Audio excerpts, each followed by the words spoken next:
नमस्कार, traders diary में आपका स्वागत है। आपके साथ मैं हूं वरुण दुबे और मेरे साथ ट्रेडर्स डायरी खेलने वाले हैं कुशल गुप्ता। और रोज की तरह हम आपको बताएंगे 20 दमदार ट्रेडिंग आइडियाज जहां पे आप कर सकते हैं जोरदार कमाई। तो शुरू करने के पहले एक बार देख लेते हैं कि ग्लोबल संकेत कैसे है। देखिए, यूएस के मार्केट्स तो कल बंद थे और यूरोपियन मार्केट से कोई बहुत बड़े संकेत तो वैसे भी मार्केट्स वैसे लेते नहीं है। सुबह सुबह आप एसजीएक्स निफ्टी देखेंगे तो निक्केई में करीब 100% के आसपास की गिरावट है, लेकिन एसजीएक्स निफ्टी को देखिए 15,650 के आसपास ट्रेड कर रहा है। तो ये आपको साफ दर्शा रहा है कि बाकी एशियन मार्केट्स कहीं भी जाए, हमारे मार्केट्स तो तेज़ी की तरफ ही जाने वाले हैं और फिर से एक बार आपको नया हाई आते हुए दिखाई देगा। हाँ, एक दिक्कत की बात यह है कि आज से वो पीक मार्जिन का जो नया नियम है 75% के आसपास अब आपको मार्जिन जो है वो देने पड़ेंगे, वो लागू हो जाएगा। लेकिन देखिए, ये पहले बार नहीं है। इसके पहले दिसंबर में फर्स्ट टाइम नियम लागू हुआ था जब 25% देना था, मार्च में लागू हुआ था जब 50% देना था। और ये दोनों ही ट्रेडिंग सेशन में यानी कि 1 दिसंबर और 1 मार्च को निफ्टी में 1 से 1.5% के आसपास की तेज़ी देखने मिली थी। तो पता नहीं है पीक मार्जिन का इम्पैक्ट कितना होगा, क्योंकि हमारे मार्केट जो है वो तो अपनी ही चाल चल रहे हैं। इसके लिए मैंने तो आज भी अपने तेज़ी के कॉल्स जो है उनके ऊपर ही फोकस किया है। कुशल, आपकी रणनीति कैसी है और आप कैसे देखते हैं मार्केट्स को आज? वरुण, आप देखिए जिस तरह से अभी बाजार का मूड माहौल बन रहा है और हम लगातार लाइफ हाइज बनाते हुए दिख रहे हैं, उससे काफ़ी पॉजिटिव मोमेंटम निवेशकों में और साथ ही जो ट्रेडर कम्युनिटी है वहाँ पर भी आता हुआ दिख रहा है। तो मुझे लग रहा है कि आगे के लिए जो रणनीति होनी चाहिए वो कहीं ना कहीं पॉजिटिविटी का ही ट्रेंड दिखा रही है। और खासकर अगर आप देखें तो यहाँ पर एशियन मार्केट से भी सुबह मैं देख रहा था कि पॉजिटिव संकेत आते हुए दिख रहे थे। निक्केई ऑलमोस्ट 0.7% की तेज़ी के साथ कारोबार करता हुआ दिख रहा था और अभी एसजीएक्स निफ्टी, जैसे कि आप शुरुआत में ही बता रहे थे कि 60-70 अंकों की तेजी के साथ ये कारोबार करते हुए नजर आए थे। शुरुआती सत्र में जब ये 6:30 बजे खुला था तो करीब 7 से 16 अंकों की तेजी थी, पर उसके बाद जो तेजी है वो लगातार इसमें बढ़ोतरी देखने को मिली है। तो ओवरऑल मूड माहौल काफी पॉजिटिव है। हो सकता है कि आज एक और नया लाइफ हाई जो है हम बाजार में लगते हुए देखें। तो कोई बिकवाली के कॉल्स लिए कुशल आपने कि सब खरीदारी के कॉल्स है? नहीं वरुण, आज भी जो है काफ़ी पॉजिटिव मोमेंटम लग रहा है और कुछ न कुछ स्टॉक्स में काफ़ी अच्छा तेज़ी का रुझान बना हुआ है। कल के सत्र से काफ़ी अच्छे क्यूज़ आते हुए नजर आए हैं और उसी लिहाज से मैंने अपनी आज की जो रणनीति है वो खरीदारी की ही डिज़ाइन की है। डेफिनेटली। तो चलिए, कुशल ने भी सारे खरीदारी के कॉल्स लिए हैं, मैंने भी सारे खरीदारी के कॉल्स लिए हैं। देखिए, मार्केट में आपको किसी तरह का भी माहौल देखने मिले, लेकिन याद रखिए स्टॉक स्पेसिफिक एक्शन काफ़ी ज़्यादा हो रहा है। हमने आपको इस सीरीज़ के शुरुआत में ही बताया था कि स्टॉक स्पेसिफिक में रहिएगा, वहाँ आपको भरपूर एक्शन देखने मिलेगा। और आप देखिए किस तरह का एक्शन देखने मिला, सिर्फ स्टॉक स्पेसिफिक नहीं बल्कि इंडेक्स में भी काफ़ी बेहतरीन तेज़ी देखने मिली और लाइफ हाई पे तो हम ट्रेड कर ही रहे हैं। तो आज भी रणनीति वही होगी। शुरुआत करते हैं हमारी कैश के काउंटर के साथ। तो कैश का काउंटर मैंने चुना है कल का स्टार परफॉर्मर पीएनबी हाउसिंग। देखिए, खबर तो कल आ गई थी कि पीएनबी हाउसिंग 390 रुपये के भाव पे इक्विटी और वारंट जारी करने वाला है। कार्लाइल ग्रुप यहाँ पे 26% स्टेक के लिए ओपन ऑफर लेके आएगा और 403 के भाव पे ओपन ऑफर लाया जाएगा। उसके बावजूद देखिए स्टॉक कल 525 के आसपास बंद हुआ। इसके बाद कुछ रिपोर्ट्स आई है। मॉर्गन स्टैनली की रिपोर्ट आई है जो कि इस काउंटर के ऊपर काफ़ी बुलिश है और वो 600 रुपये का लक्ष्य सुझा रहे हैं। इसके अलावा आईसीआईसीआई की रिपोर्ट भी मैं पढ़ रहा था, 350 से लक्ष्य उन्होंने बढ़ा के सीधे 650 का कर दिया, यानी कि 300 रुपये का अपसाइड एक ही बार में उन्होंने स्टॉक पे दे दिया है। इस तरह का मोमेंटम की उम्मीद वो कर रहे हैं। खबर कल आ चुकी थी, इसके लिए आज अगर आप टारगेट लेके चल रहे हैं तो 525 के आसपास कल बंद हुआ था।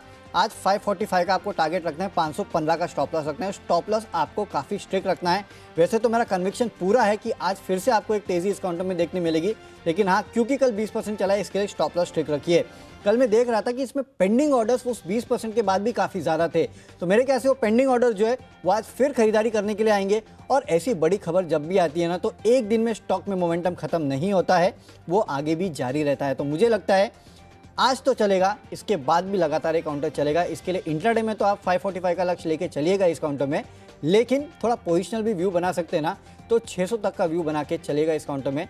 रखिएगा अपने पोर्टफोलियो में, देर सवेर 600 के टारगेट आपको इस काउंटर में ज़रूर देखने मिलेंगे। इसके लिए पीएनबी हाउसिंग कल का स्टार परफॉर्मर आज का मेरा ओपनर है। कुशल, आप कौन से स्टॉक से ओपन करेंगे? बिल्कुल, और कैश पे से मेरा स्टॉक है आज के लिए नारायण हृदयालय का। आप देखिए, कल हमने आपको बताया था कि नंबर्स जो हैं इनके कितने स्ट्रांग आने वाले हैं, और हमारे जो अनुमान थे नतीजे आएंगे कमाई कराएंगे में, उससे भी ज़्यादा ये बीट करते हुए नजर आए हैं। इनफैक्ट मैं पिछले एक महीने का और लास्ट अगर आप देखें तो अप्रैल ऑनवर्ड्स इसका ट्रेंड देख रहा था, तो बहुत ज़्यादा स्टॉक में तेज़ी अभी तक नहीं बनती हुई नजर आई है। और मुझे लग रहा है कि जो नतीजों का रिएक्शन है वो आज के सत्र में इस स्टॉक में बनता हुआ नजर आ सकता है। कल भी आप देखिए नतीजों के पहले 3-3.5% की तेज़ी यहाँ पर शुरुआती सत्र से ही बनती हुई नजर आ रही थी। तो मोमेंटम जो है वो काफ़ी स्ट्रांग है स्टॉक में, और जो नंबर्स आए हैं वो मैं आपको बता देता हूँ। मार्जिन जो है 13% से बढ़कर 17%, हमारा अनुमान 15.5% का था। साथ ही कंपनी का जो मुनाफा है 50 करोड़ का अनुमान के मुकाबले 68 करोड़ का मुनाफा कंपनी ने दर्ज किया है। और अगर आप आय भी देखें तो हमारा अनुमान 800 करोड़ का था, उसके मुकाबले 840 करोड़ की लगभग आय कंपनी ने दर्ज की है। तो ओवरऑल अगर आप देखेंगे तो हर एक फ्रंट पर हमारा जो एस्टिमेट्स था उसको भी नारायण हृदयालय के जो नंबर्स आए हैं वो बीट करते हुए दिखे हैं। तो मुझे लग रहा है कि आज यहाँ पर तेजी आप बनाकर चल सकते हैं। 452 के लक्ष्य के लिए खरीदारी कीजिए, 433 रुपये का आपको स्ट्रिक्ट स्टॉप लॉस लगाना होगा। चलिए बढ़ते हैं अपनी अगली कैटेगरी तरफ, जो है आज का फ्यूचर्स की। और यहाँ पर एक थीम जो मैं आपको पिछले हफ्ते से बताता आ रहा हूँ कि कहीं ना कहीं जिनके भी अर्निंग्स जो है एक्सपोर्ट ओरिएंटेड जो रेवेन्यू बिजनेस है, चाहे आप अमेरिका से लीजिए या फिर यूरोप से लीजिए या फिर चाइना से, यहाँ पर 3 स्पेसिफिक एरियाज़ हैं जहाँ पर टाटा मोटर्स की जो पकड़ है वो काफ़ी स्ट्रॉन्ग है। और वैसे भी हम जानते ही हैं कि जो JLR है वहाँ से टाटा मोटर्स से करीब 75% रेवेन्यू आता है। तो आगे का आउटलुक जो है वो काफ़ी पॉजिटिव लग रहा है, जिस तरह से अनलॉकिंग अक्रॉस आप देखिए इन सब देशों में, इन सब रीजन्स में होती हुई दिख रही है। और जिस तरह से वैक्सीनेशन ड्राइव वहाँ पर हमें देखने को मिल रही है। यूरोपियन बाज़ारों की बात करें अगर आप यूरोपियन एरिया की, तो करीब 17-18% जो है लोगों को ऑलरेडी सेकेंड डोज भी लग चुकी है। तो जो वैक्सीनेशन ड्राइव है वो काफ़ी तेज़ी से जो है आपको रफ्तार पकड़ता हुआ दिख रहा है अक्रॉस अगर आप डेवलप्ड नेशंस की बात करें तो। और मुझे लग रहा है कि यहाँ पर इनका जो मार्केट्स है और जो इकोनॉमिक एक्टिविटी जो है वो वापस से रिवाइव होती हुई दिखेगी। उससे जितने भी ऑटो कंपनियां हैं वहाँ पर भी अच्छा डिमांड जो है आपको बूस्ट होता हुआ दिखेगा। वैसे भी आप जनवरी से मार्च का आंकड़ा भी देखें तो यहाँ पर भी अच्छी खासी तेज़ी हमें देखने को मिली थी। तो मुझे लग रहा है कि यहाँ पर टाटा मोटर्स पर आपको फिर से बुलिश होना चाहिए। वैसे भी कल के सत्र में बहुत स्ट्रॉन्ग चार्ट स्ट्रक्चर हमें देखने को मिला था और लगातार तेज़ी इस स्टॉक में बनती हुई कल के सत्र में नजर आई थी। तो आज के लिए भी टाटा मोटर्स खरीदारी करके चलिए 330 रुपये के टारगेट के लिए 314 रुपये का आपको यहाँ पर भी स्ट्रिक्ट स्टॉप लॉस मेंटेन करना होगा। वरुण, आपने क्या चुना है यहाँ पर इस कैटेगरी में? अच्छा, मैं तो बताऊंगा, लेकिन कुशल ऑटो नंबर्स आने के पहले टाटा मोटर्स नंबर्स अच्छा आने वाला है क्या इसके? यही आपने पूछ लिया वरुण। इनफैक्ट ये एक और क्यों था, अच्छा हुआ आपने रिमाइंड कराया। आप देखिए, मैं पैसेंजर व्हीकल्स और कमर्शियल व्हीकल्स कल जो आंकड़े एस्टिमेट निकाले थे मैंने, तो उसमें मुझे ये देखने को मिला कि कंपेयर टू बाकी जितनी भी ऑटो कंपनियां हैं इन दोनों CV और पैसेंजर व्हीकल स्पेस में टाटा मोटर्स जो है कंपेरेटिवली बेटर आउट परफॉर्मेंस दिखा रहा है। हालांकि नंबर्स तो कमजोर साइड पर ही देखने को मिलेंगे, जो बिक्री आंकड़े आएंगे, पर रिलेटिवली अगर से सपोज मारुति सुजुकी का 50-60% का कट मंथ ऑन मंथ आ रहा है, तो टाटा मोटर्स का करीब 12 से 15 या 20% का कट ही हम एक्सपेक्ट करके चल रहे हैं। तो रिलेटिव आउट परफॉर्मेंस जो है आपको इस स्टॉक में ऑटो नंबर्स आंकड़ों में देखने को भी मिल सकती है। तो अच्छा रिवीजन जो है आपने वरुण करवा दिया टाटा मोटर्स के नंबर्स एक्सपेक्टेशंस को लेकर। डेफिनेटली, तो ग्लोबल प्लस लोकल दोनों ही फैक्टर जो है वो टाटा मोटर्स के लिए प्ले आउट होने वाले हैं। इसके लिए आपको यहाँ पे फ्यूचर्स में खरीदारी करना है, और जैसे कुशल कह रहे हैं कि रिलेटिव आउट परफॉर्मेंस जो है आपको टाटा मोटर्स में देखने मिलेगा। आप चलते हैं मेरे स्टॉक की तरफ। फ्यूचर में जो खरीदना है वो है HDFC AMC। देखिए, कल आपने देखा निप्पॉन लाइफ में किस तरह की तेज़ी देखने मिली। वैसे भी एक बात याद रखिए, मार्केट जब चलता है ना, तो ये जितनी AMC कंपनीज़ है या फिर कैम्स जैसी कंपनीज़ है, इनके प्रॉफिट में वैसे ही बढ़ोतरी हो जाती है, क्योंकि जो AMC कंपनीज़ है उनके NAV में वैसे ही बढ़ोतरी हो जाती है, क्योंकि मार्केट वैसे ही चल गया है। तो उसका बहुत बड़ा फ़ायदा जो है जितनी भी AMC कंपनीज़ है उनके ऊपर देखने मिलता है। कल निप्पॉन लाइफ में अच्छी खासी तेज़ी देखी गई थी। आज HDFC AMC जो है वहाँ पे अच्छे खासे गेंस देखने मिल सकते हैं आपको। और मार्केट जब तक लाइफ हाइज बना रहा है ना, तब तक कुछ स्पेसिफिक पॉकेट्स है जहाँ पे आपको नजर रखनी है। एक ब्रोकिंग कंपनीज, दूसरी BSE CDSL और तीसरी ये जो AMC कंपनीज है इनके ऊपर। तो HDFC AMC को खरीदारी करके चलेगा। 3100 के लक्ष्य आपको देखने मिल सकते हैं। 2950 का आपको एक स्टॉप लॉस भी रखना है। चलते अगली कैटेगरी जो कि ऑप्शंस की कैटेगरी, और ऑप्शंस में एक स्टॉक है जो कि आजकल लोगों का काफ़ी फेवरेट बना हुआ है, और वो है बायोकॉन। लगातार आप देखेंगे तो इसमें खरीदारी के कॉल्स आ रहे हैं। टेक्निकल सेटअप जो है इस काउंटर का काफ़ी बेहतर है। थोड़े लंबे अवधि का चार्ट निकाल के देख लीजिए 2-4 महीने का, तो आपको दिखाई देगा कि एक कंसोलिडेशन ब्रेकआउट जो है वो बायोकॉन में देखने मिल रहा है। ये ब्रेकआउट अगर जारी रहेगा तो ये स्टॉक जो है यहाँ से 400 प्लस के लेवल्स जो है वो दिखा सकता है। इसके लिए 400 का जो कॉल ऑप्शन है उसको आप खरीद लीजिएगा। मेरे ख्याल से 8 रुपये के आसपास ट्रेड कर रहा है। 10 रुपये का इंट्राडे में टारगेट आपको देखने मिलेगा। 7.5 का आपको एक स्टॉप लॉस रखना है। आप चाहिए तो इस स्टॉक में पोजिशनल कॉल भी जो है वो लेके चल सकते हैं, क्योंकि मैंने इसको ऑप्शन में चुना है, इसके लिए मैं आपको 400 का कॉल ऑप्शन दे रहा हूँ।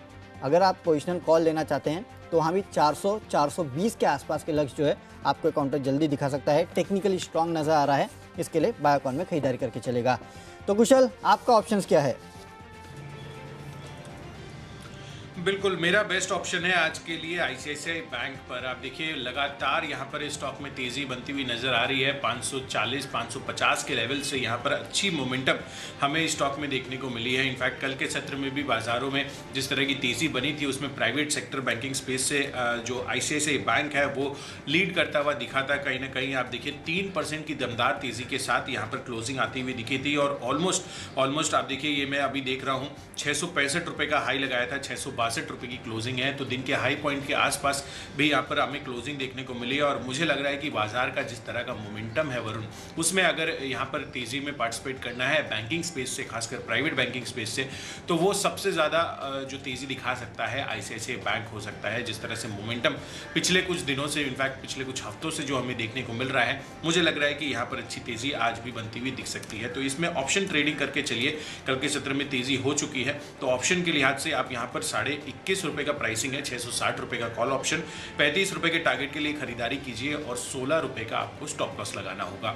तो चलिए ऑप्शन कैटेगरी में भी हमने आईसीआईसीआई बैंक आपको बता दिया है। अब अगली जो कैटेगरी है वो है टेक्नोपिक की, और टेक्निकल चार्ट्स के आधार पर मुझे अब कैपिटल गुड्स और जो इंफ्रा स्पेस है वो काफ़ी पसंद आ रहा है। मुझे लग रहा है कि आगे के लिए यहाँ पर और फर्दर तेज़ी बनती हुई नजर आ सकती है। खासकर अगर आप कमिंस इंडिया की बात करें, कल के सत्र में आप देखिए आखिरी 1.5-2 घंटे में खासकर सीमेंस और जिस तरह के एबीबी में हमें अच्छा अपमूव देखने को मिला कल के सत्र में, मुझे लग रहा है कि कमिंस इंडिया में भी एक स्ट्रॉन्ग रिवर्सल के संकेत आखिरी 1 घंटे में स्पेसिफिकली आते हुए नजर आए थे।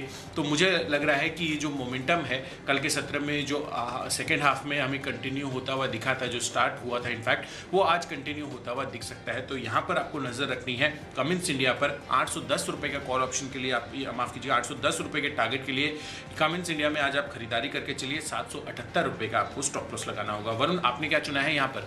देखिए टेक्निकली एक स्टॉक है, वैसे तो फंडामेंटल भी अच्छा लगता है, लेकिन काफ़ी लंबे समय से रेंज बाउंड ट्रेड कर रहा है, इसके मैंने इसको टेक्निकल ले लिया और वो है मिश्र धातु का।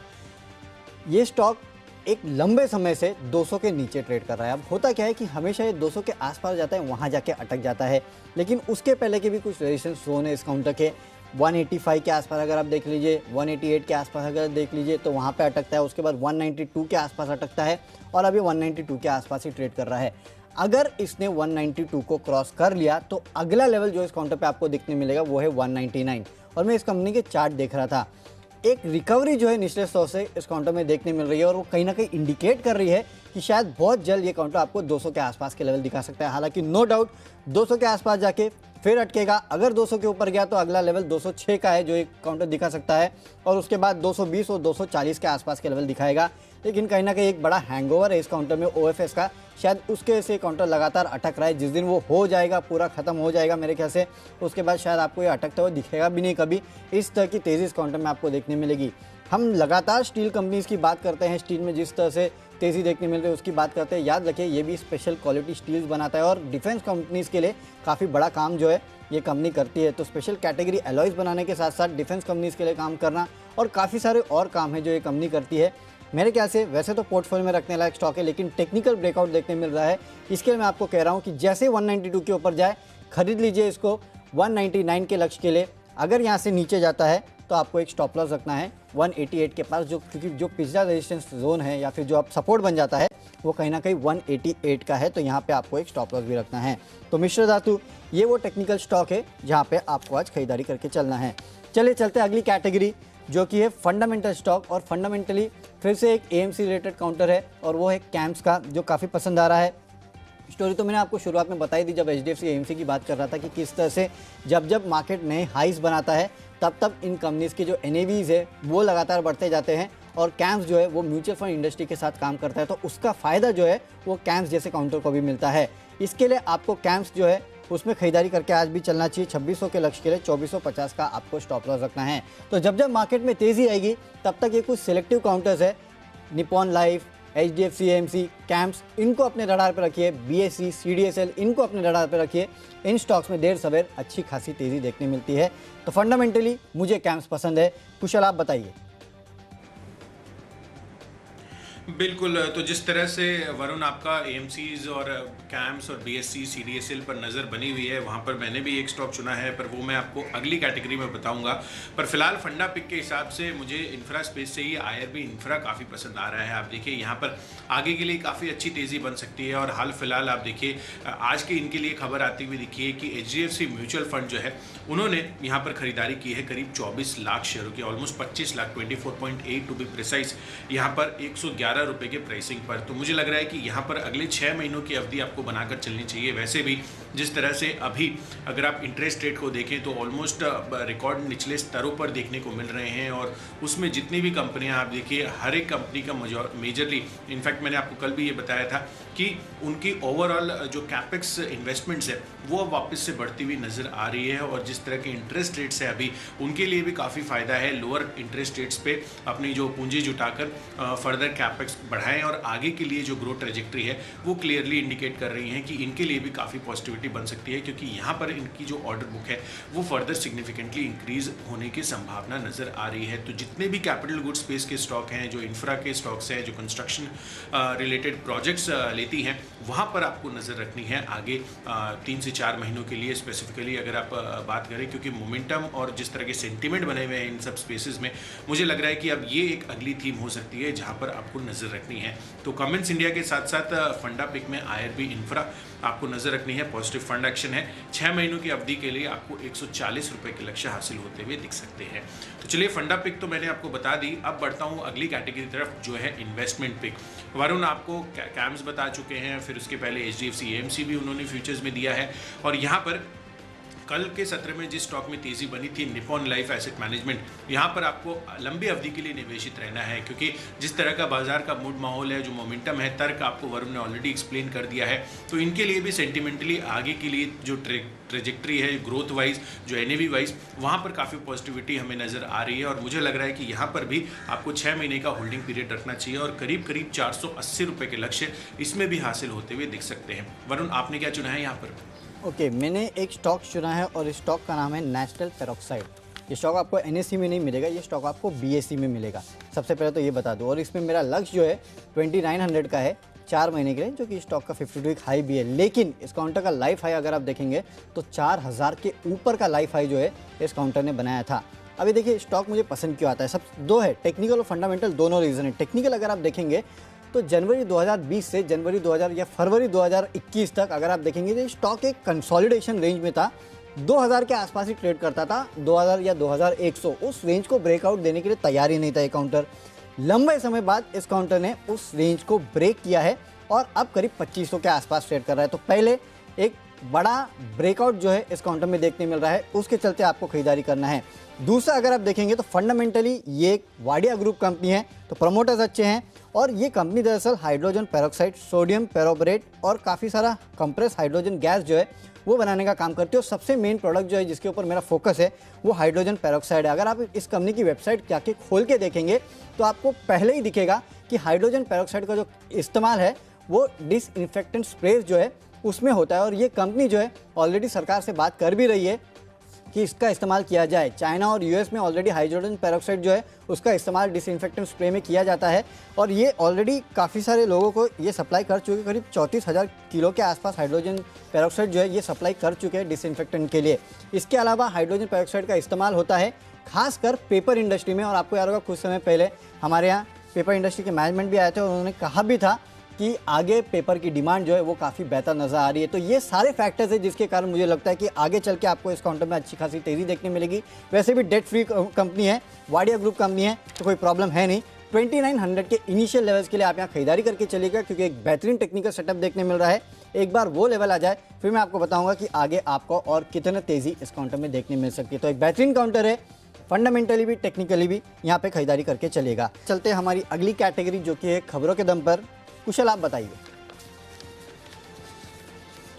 वरुण, खबरों के दम पर मैंने चुना है जेएनके बैंक को। आप देखिए, छोटा बैंकिंग काउंटर है, पर यहाँ पर जो एक्शन देखने को मिल रहा है खासकर जम्मू एंड कश्मीर सरकार से, इसके पहले भी हमने फंडिंग की बातें वहाँ पर सुनी थी और मुझे लग रहा है कि जो 4 जून को पूंजी जुटाने पर बोर्ड बैठक होने वाली है, ऐसी एक्सपेक्टेशंस लगाई जा रही है कि जम्मू एंड कश्मीर सरकार जो है 500 करोड़ रुपए तक की रकम जो है इसमें निवेश कर सकती है। तो लगातार सपोर्ट जो है वो जेएनके बैंक को मिलता हुआ नजर आ रहा है। जिस तरह से अगर आप देखें स्पेसिफिकली इस बैंक के स्ट्रक्चर को, मुझे लग रहा है कि अच्छी तेज़ी यहाँ पर बन सकती है चार्ट वाइज, और जिस हिसाब से यहाँ पर जो खबर का डेवलपमेंट हुआ है उससे काफ़ी पॉजिटिविटी आगे के लिए बनती हुई दिख रही है। और आज के लिए 30 रुपये के टारगेट में आप खरीदारी कीजिए, 28 रुपये का आपको स्टॉप लॉस लगाना होगा।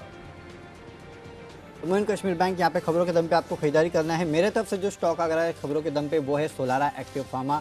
यहाँ पे आप खरीदारी करके चलिए, क्योंकि खबरें ये है कि सरकार ने पीएलआई स्कीम के तहत 4 कंपनियों को बल्क ड्रग्स बनाने का उत्पादन करने के लिए शॉर्टलिस्ट किया है, मंजूरी दी है, और उसमें एकमात्र जो लिस्टेड कंपनी है वो है सोलारा एक्टिव फार्मा। इसके अलावा राजस्थान एंटीबायोटिक्स, धात्री labs private limited, vital laboratories, ये कंपनियां भी है, लेकिन सोलार एक्टिव का नाम इसमें है। इसके लिए आज यहाँ खरीदारी करके चलेगा 1830 के लक्ष्य के लिए 1720 का आपको एक स्टॉप लॉस भी रखना है। और वैसे भी मॉर्गन स्टैनली की मैक्वेरी की रिपोर्ट पढ़ रहा था, 2112 का लक्ष्य इन्होंने दिया है। मुझे याद है जब ये स्टॉक 1000 रुपये के आसपास ट्रेड करता था तब मैक्वेरी का इस पर 1900 रुपये के आसपास का लक्ष्य था, अब तो करीब 2000 के ऊपर का लक्ष्य दे रहे हैं। तो इस काउंटर पर नजर रखेगा, आज यहाँ तेज़ी हो सकती है। चलते हमारी आखिरी कैटेगरी जो कि माई चॉइस की कैटेगरी, और इसमें मेरे तरफ से तीनों खरीदारी के कॉल है। शुरुआत करता हूँ पहले काउंटर से, और यहाँ पे जमुना ऑटो, यहाँ पे आपको खरीदारी करना है क्योंकि इस कंपनी ने जो नतीजे पेश किए हैं काफ़ी बेहतर है। मार्जिन देखिए 11.8% से बढ़ के 14.9%, मुनाफा 11 करोड़ से बढ़ के करीब 48 करोड़ के आसपास आया है। तो इसका इम्पैक्ट आज आपको इस काउंटर पर देखने मिलेगा। खरीदारी करिएगा 87 के लक्ष्य के लिए 81.5 का आपको एक स्ट्रिक्ट स्टॉप लॉस रखना है। अगला स्टॉक है अडानी टोटल गैस, यहाँ पे खरीदारी कीजिएगा। वैसे भी देखिए ऑयल एंड गैस कंपनी जो है वो वैसे भी हरकत में है, और कल आपने देखा गुजरात गैस, महानगर गैस, आईजीएल, अच्छी खासी तेज़ी इन काउंटर्स में देखने मिली। वैसे भी देखिए जैसे जैसे पेट्रोल डीजल के दाम बढ़ते हैं ना, वैसे वैसे गैस के दाम और पेट्रोल डीजल के दाम में जो गैप है वो बढ़ जाता है, और इन कंपनीज के लिए मार्जिन का एक बहुत बड़ा स्कोप उभर के आता है। और इसके चलते जितने गैस स्टॉक्स है या फिर जितने सीएनजी वाले सप्लायर स्टॉक्स है उनमें तेज़ी देखने मिले। और अडानी टोटल गैस यहाँ पे मुझे लगता है गैस स्पेस में एक अच्छा स्टॉक है, यहाँ पे खरीदारी करके चलेगा 1400 के लक्ष्य के लिए।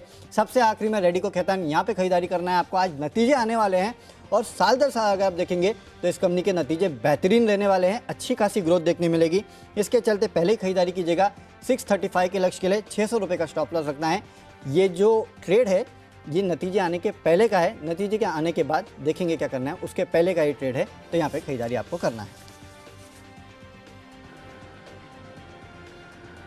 चलिए बिल्कुल वरुण, तो आपने माई चॉइस कैटेगरी के स्टॉक्स बताए हैं, और यहाँ पर मैंने जो स्टॉक्स चुने हैं माई चॉइस कैटेगरी में वो पहले 2 शुगर स्टॉक्स हैं। याद होगा आपको कि कल भी मैंने जो है 2 शुगर स्टॉक्स बताए थे, द्वारिकेश शुगर और धामपुर शुगर। लगातार तेज़ी जो है हमें कल के सत्र में यहाँ पर बनती हुई नजर आई, और यहाँ पर IFCI भी मैंने आपको कल के सत्र में कॉल दिया था, जहाँ पर 5% का अपर सर्किट आपको आता हुआ नजर आया। माई चॉइस कैटेगरी में यहाँ पर आज के लिए मेरा पहला कॉल है मगध शुगर का। इनफैक्ट कल भी ये हमने आपको बताया था SIP स्टॉक में, और मेरा जो कन्विक्शन है यहाँ पर अब आगे के लिए अगले 3 महीनों के लिए जिस तरह का चार्ट स्ट्रक्चर करके सत्र में बनता हुआ नजर आया है, 240 रुपए के लक्ष्य आपको हासिल होते हुए दिख सकते हैं। और जो स्टोरीज थी वो हमने आपको इसमें बताई दी, जो खासकर डिस्टिलरी को लेकर, जो डिस्टिलरी मार्जिन को लेकर क्यूज बन रहे हैं जनवरी 2022 से, वो काफ़ी पॉजिटिवली यहाँ पर इनके प्राइस में रिफ्लेक्ट हो सकते हैं, और आज भी यहाँ पर तेज़ी बनती हुई दिख सकती है, तो इस पर नज़र रखिए। साथ ही DCM Shriram industries, DCM Shriram नहीं है, DCM श्रीराम इंडस्ट्रीज है माई चॉइस कैटेगरी में, ये भी शुगर स्पेस का स्टॉक है, और यहाँ पर भी आज के लिए अच्छी तेज़ी बन सकती है। 290 के लक्ष्य के लिए खरीदारी कीजिए, 276 रुपये का आपको स्टॉप लॉस रखना होगा। और आखिरी कॉल है भारत इलेक्ट्रॉनिक्स लिमिटेड को लेकर। आप देखिए रक्षा मंत्रालय से जो इंपोर्ट बैन की लिस्ट है वो अब 108 डिफेंस उपकरणों पर बैन लगता हुआ नजर आएगा, और ये जो दूसरी लिस्ट है ये जारी इन्होंने कर दी है। तो यहाँ पर जिस तरह का एक्सपोर्ट अपॉर्चुनिटी है कंपनियों के लिए वो काफ़ी सिग्निफिकेंट है, और खासकर भारत इलेक्ट्रॉनिक्स लिमिटेड यहाँ पर काफ़ी अच्छी तेज़ी दिखा सकता है, और मुझे लग रहा है कि इस खबर के दम पर अच्छी तेज़ी आज के सत्र में बन सकती है। 150 रुपये के लक्ष्य के लिए खरीदारी कीजिए, 142 रुपये का आपको स्ट्रिक्ट स्टॉप लॉस इसमें भी मेंटेन करना होगा। चलिए, तो स्टॉक्स की सूची पूरी हो चुकी है, फटाफट नज़र डाल लेते हैं हमारी पूरी टीम पे।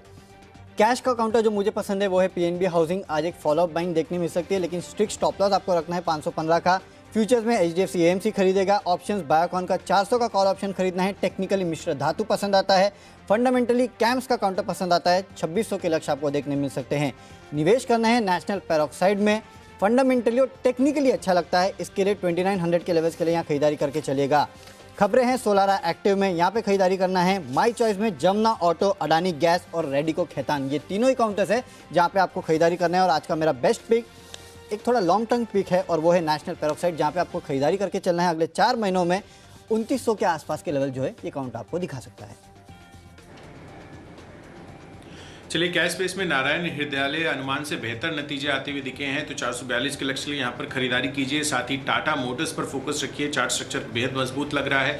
ICICI बैंक 660 रुपये का कॉल ऑप्शन भी खरीदारी करके चलिए। साथ ही Cummins India capital good space की कंपनी, यहाँ पर भी अच्छी फोकस आज के लिए बन सकती है। IRB इंफ्रा अगले 6 महीनों में 140 के लक्ष्य दिखाता हुआ दिख सकता है। पॉजिटिव फंड एक्शन भी आया है। और निपॉन लाइफ एसेट मैनेजमेंट, यहाँ पर भी 6 महीनों में आपको 480 के लक्ष्य हासिल होते हुए दिख सकते हैं। खबरों के दम पर J&K बैंक खरीदारी कीजिए। और 2 शुगर स्टॉक्स आज भी मेरी फोकस लिस्ट में है, जिसमें मगध शुगर और साथ ही DCM श्रीराम इंडस्ट्रीज हैं। और भारत इलेक्ट्रॉनिक्स लिमिटेड, जिस तरह से जो दूसरी लिस्ट जारी की गई है इंपोर्ट बैन पर, उससे इनको काफी फायदा होता हुआ दिख सकता है। और इन सब में जो मेरा बेस्ट पिक है आज के लिए वो है निपॉन लाइफ एसेट मैनेजमेंट का। अगले 6 महीनों में आपको 480 के लक्ष्य यहाँ पर हासिल होते हुए दिख सकते हैं।